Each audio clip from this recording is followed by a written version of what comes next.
Hi there, I'm Elizabeth with Ellie's Handcrafted Jewelry, and welcome back to my channel where I share tips, tricks, and tutorials for those looking to learn the art of wire wrapping and wire weaving.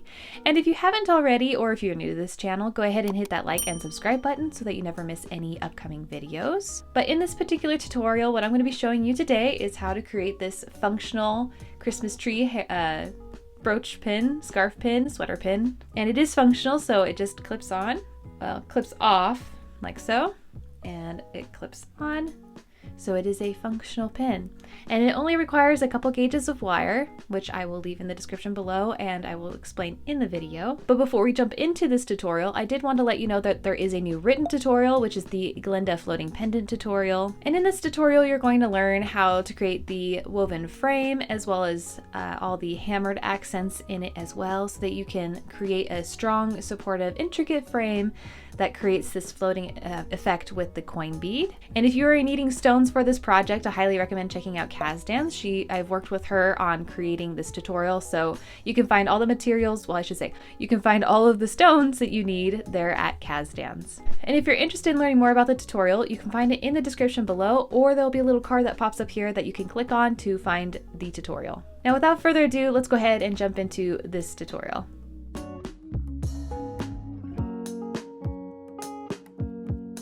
Okay, so to get started with this tutorial, you're going to need 12 inches or about 30 centimeters of 12 gauge wire here. You're also going to need about 3 inches or so of 14 gauge wire. So for tools and materials, as far as cutting your wire, I highly recommend having bolt cutters if you don't have them. Most flush cutters will only cut up to 16 gauge, so this will just make sure that you maintain your flush cutters. Other tools you'll need are probably some bail making pliers or round nose pliers if they're strong enough. These are really strong, plus they have a larger round mouth on it, or round tooth. Also recommend having round nose pliers if you have them. You're also going to need a bench block, a steel bench block. And you'll also need a chasing hammer. This is a convex, so it's got a little bit of a bubbled edge on it. I highly recommend having those. They're a little bit more forgiving. And I'll leave some links below where you can find some of these tools. And last but not least, for finishing, you're going to need a file. It can be a needle nose file, kind of like this one, or it can be a larger file, whatever you have. And sandpaper. I have everywhere from 400 grit to 3000 grit. Now to get started, I'm going to stick this end of the 12 gauge into the end of my bail making pliers, and I'm just rounding them over like so till about there. And we will end up trimming this end off a little bit so it doesn't have to be absolutely snug. From there, I'm going to go on this side, and I'm going to probably, I'm going to use the larger one. Just begin rounding this around. So going back up towards itself. This is a thick wire, so it's going to want to resist you more. So just be patient. To create a loop that kind of looks like that. And now I'm going to stick the pliers in on this side and come back up towards the top loop again.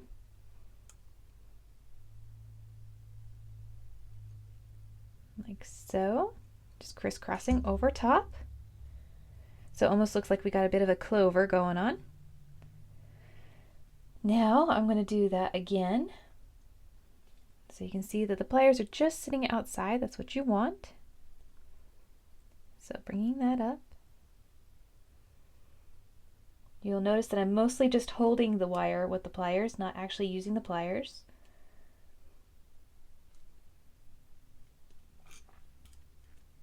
Coming over top like so. Now I'm going to go on this side, making sure that my pliers are sitting just outside of this loop or this curve here, and coming back over the top,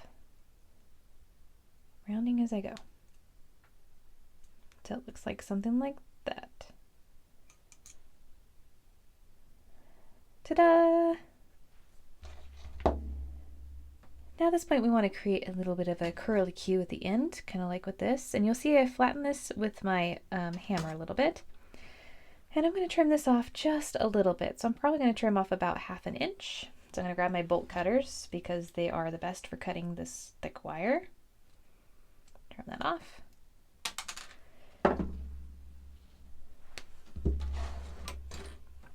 Now I am grabbing my chasing hammer and my bench block, and I'm going to hammer this flat, and I'm going to be laying it like this, so with the loop facing down, so that way I am hammering the right side of the wire. And to hammer, you just drop and drag, drop and drag. And so here we go. It's going to get loud.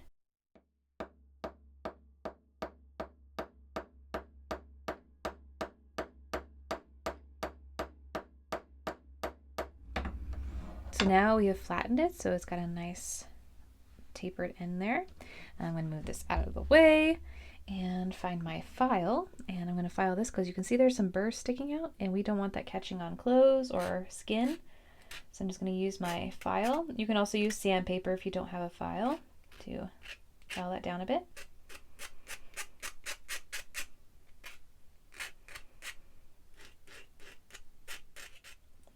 We just want to make sure that it's not going to catch on anything.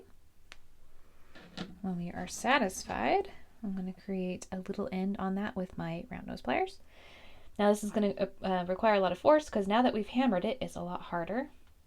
So just holding it with my pliers and just slowly curving that upward as I go, if I can.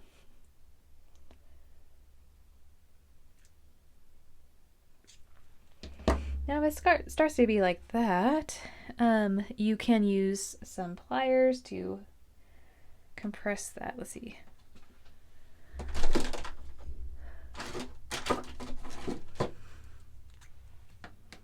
So here's some chain nose pliers here, and I'm just going to squish that down. Be very gentle because you can grab your finger by accident, kind of like that. So be very, very careful when you're doing that.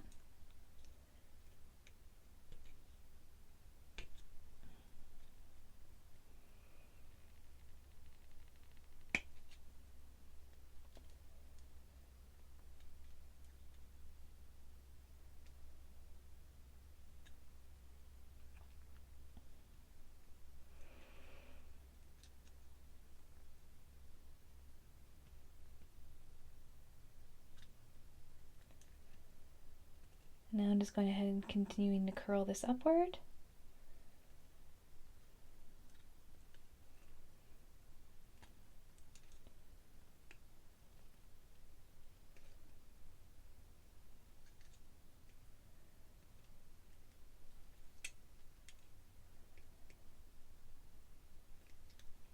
If you do mar your wire a little bit, that's okay because we can use sandpaper.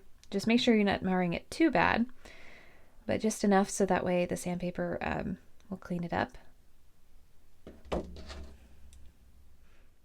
Now once you have your little curly Q all done, now we can go on to hammering and adding some dimension. And I'm just going to bring this over.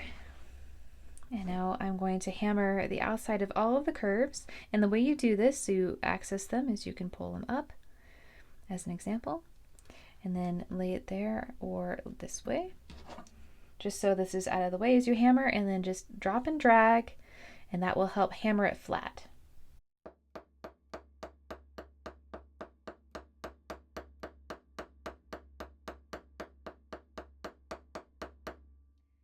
Now, if you are wanting it to be perfectly flat and not to have any texture, then you'll want to lay it this direction so that the flat surface is being imprinted on that side. But I actually don't mind a little bit of texture, so I'm going to be hammering on this side.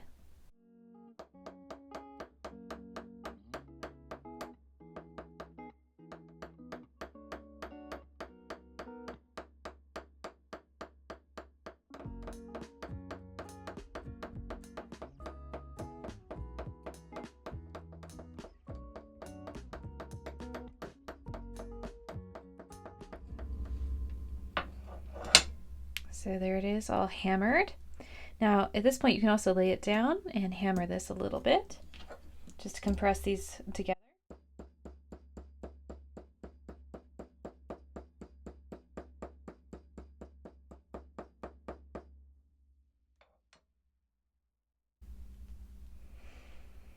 going to go ahead and curve this a little bit.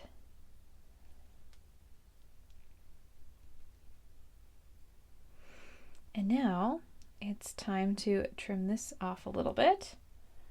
Let's find my bolt cutters again. You might have to bend that out just a little bit to get access to that.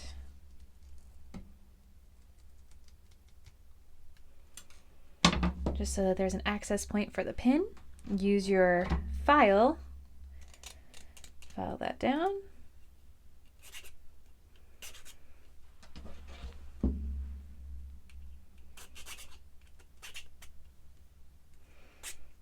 You just don't want this to catch on anything.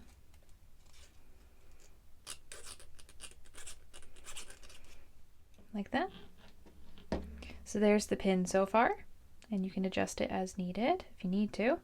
Now it's time to go on to actually making the pin part. So here I have my 3-inch segment of 14 gauge wire, and I'm going to hammer the end of this flat. Now you don't have to do that, but that's what I'm going to do. So hammer that flat.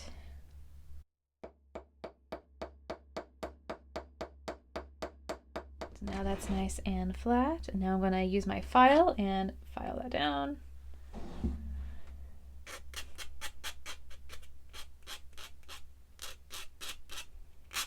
About like that.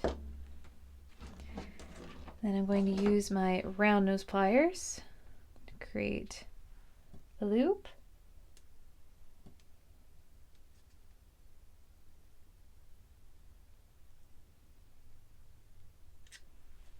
Something like that. And that is going to sit on this, as you can see. But before I start attaching everything and finishing things up here, I'm going to go ahead and sand this down so that way I get rid of all my tool marks and make this really sparkle and shine. I'll just start with my 400 grit and just really buff up my wire and just work from 400 to 600 to 1000 to 2000 to 3000. And then this will be really nice and pretty when it's all finished.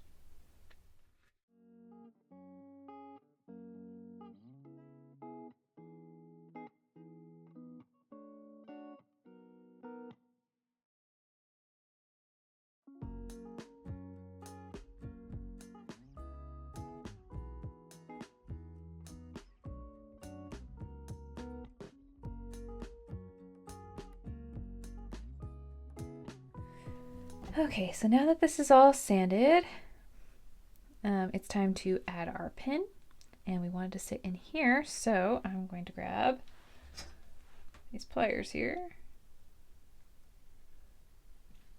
scoot that over like that, and bring them over the top like this,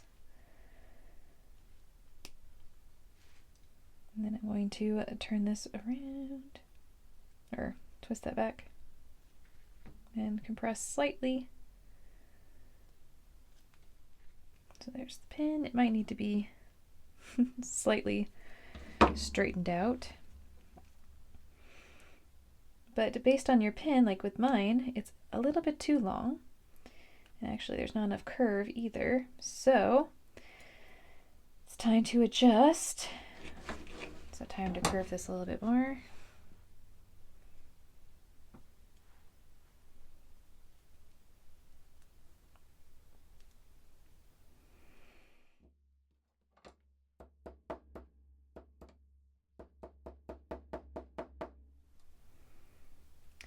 And if you have a rubber mallet, you can hammer this and make this harder. So just lightly hammer with the rubber side.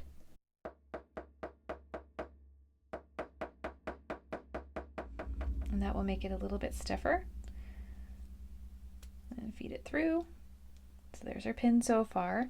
And now we need to trim off this end. So just making sure that this is sitting back here where it's supposed to. And trim off the end about there.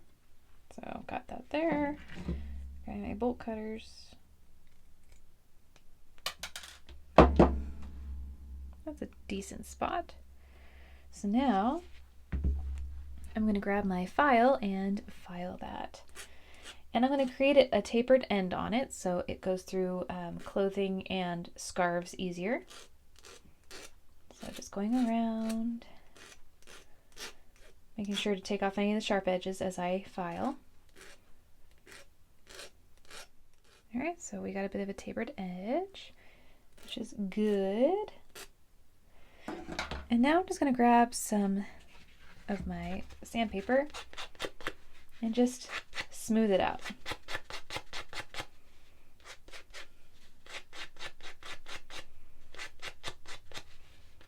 Starting with 600 and moving my way up to 3000. All right, so once that is all filed, then you have a functional pin. Let's see, let's grab my scarf over here. Just simply sneak it through. And there you go. A functional little Christmas tree pin. And I hope that you enjoyed this video. If you have any questions at all, go ahead and leave them in the comments section below as I try to answer them as quickly as I can. You're also welcome to sign up for the Learn to Weave newsletter. There are some exciting things going on behind the scenes as there is a really big sales holiday coming up. So if you don't want to miss out on all the amazing sales that will be going on in the near week or two, you can find that in the description below. If you're wanting to learn more about the amazing art of wire weaving, I do have a beginner course available that is very beginner friendly. It teaches you everything you need to know, from terminology to the tools you need to what types of wire to use.